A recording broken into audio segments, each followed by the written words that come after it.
Tu peux pas forcer quelqu'un à tenir à toi. Tu peux pas forcer quelqu'un à te choisir. Tu peux pas forcer quelqu'un à bien te traiter. Mais ce que tu peux faire, c'est arrêter de te proposer volontairement au manque de respect.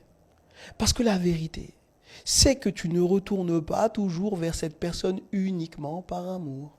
Parfois, tu y retournes parce que ton ego refuse d'accepter une réalité douloureuse.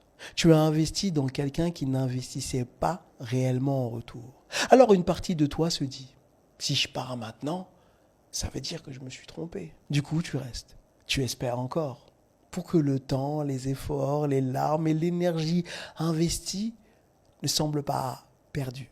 Mais ça, ce n'est plus vraiment de l'espoir. C'est parfois une illusion construite sur l'attachement et la peur d'accepter la réalité. Tu confonds parfois le potentiel avec la réalité, les miettes avec des vrais efforts, l'habitude avec la connexion. Et chaque retour dans cette relation ne prouve pas forcément ton amour ou ta loyauté.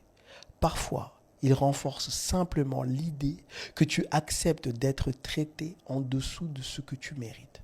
Parce que soyons honnêtes, si cette personne avait réellement voulu changer, elle l'aurait probablement fait quand tu as expliqué, pleuré, communiqué, prié ou supplié. Et à un moment, rester ne devient plus de l'amour, ça devient de l'abandon de soi. Oui, tu as perdu du temps. Oui, tu as donné une énergie que tu ne récupéreras peut-être jamais. Mais rester plus longtemps ne remboursera pas cet investissement. Ça risque simplement de te coûter encore davantage. Partir ne veut pas dire que tu as échoué. Ça peut simplement vouloir dire que tu as enfin commencé à te respecter. Parce qu'on ne perd pas en quittant quelqu'un qui ne nous choisit pas vraiment.